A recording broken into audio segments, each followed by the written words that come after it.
Hello everyone, good evening and welcome to Roma Theory. My summer holiday has officially been ruined. Paulo Dybala has said yes to the Saudi bid. And now all that is missing for this deal to be completed, for Paulo Dybala to be snatched by us fans, is Roma and Al Qadsiya to find a financial agreement which will then allow Roma to, sell Dybala, get rid of his wages and reinvest that money in three quality players, as confirmed by Gianluca Di Marzio.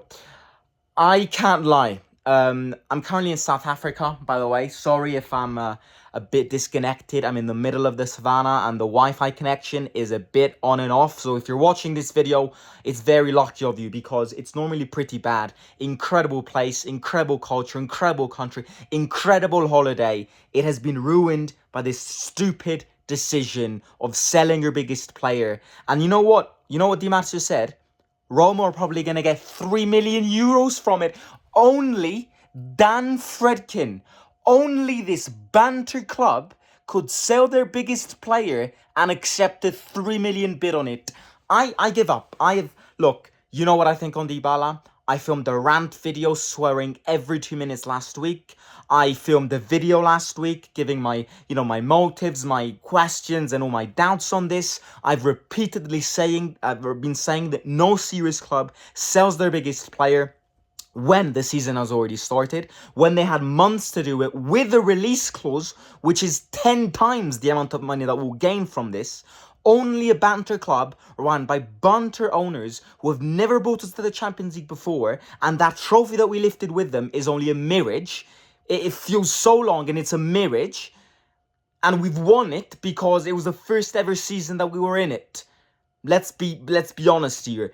Failing season. The only peak moment of the Fredkins was that Europa League final. Other than that, utter shit. From decisions to transfer sales to transfer market to results in the league, results in Europe, I've got nothing to say. All the rest, absolute shit. And this confirmation of selling Dybala and selling him for 3 million, because they're going to accept this bid. They wanted him to go so they could clear his wages. They are going to accept these 3 million. Now, let me tell you one thing. And it's the last thing which I'll say, because Paulo's not going to be our own player anymore. And it's the last time I will ever speak about him and ever film a video on him and ever see him, put him on thumbnail. It's been a pleasure, Paulo. I will forever love you.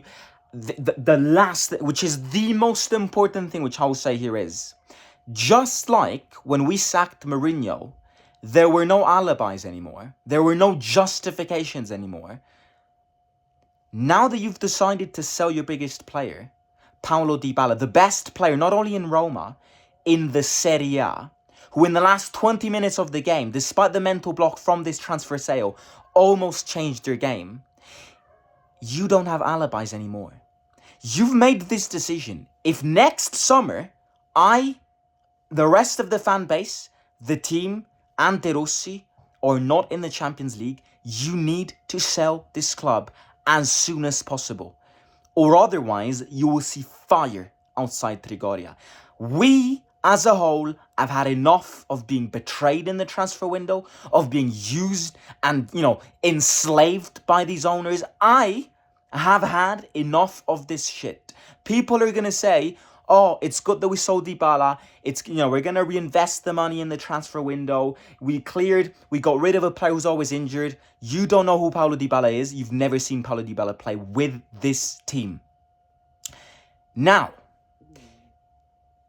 the most important thing, which is even more important than the alibi things, you've decided to sell Paulo Dybala, and you have decided to make this deal happen because you did not have the balls to say no to a very low bid. Because even if it's not going to be 3 million and 5 million, it's criminally low. When you could have sold him last month with a 12 million release clause, which is gold if we compare it to these figures. You have decided all of this. If you don't give my manager quality players, if you don't give my manager proper replacements, you will see fire outside of Trigoria. There are no justifications anymore. There are no mockeries anymore. There are no alibis anymore. You've decided you were the only ones, unlike the Mourinho decision, because, part of the fan base was turning against Mourinho, and that pressure definitely helped. This decision all comes from you, Dan, Ryan, and Lina Saluku. You messed this up, you are gone. I'm not even joking here. You are gone. Paulo, it's been a pleasure. It didn't have to be this short. We had a cup to lift together. We had a trophy to lift together. We had an entire population to shut up. We had to get revenge together. But money's too big. Money nowadays is too big of a priority. And when a player is being pushed out by a club and a player is being offered 75 million for 3 seasons, a player can't say no. I am very disappointed. I'm kind of, it's been a week now that I knew that Dybala was going to leave, so I've kind of digested this. It's going to be hard. It's going to be a hard pill to swallow. It's going to be a hard chunk of food to digest, because this decision makes no sense. This decision is raw. This decision is fucking nonsense. I don't want to stay longer here because I don't want to ruin my holiday in this beautiful country with beautiful people. So I'm going to end it here. But that this is only your fault. If things don't work out because we sold our biggest player, if the replacements aren't there, you will feel the pressure. And us fans will force you out. It's as simple as that. Simo, out.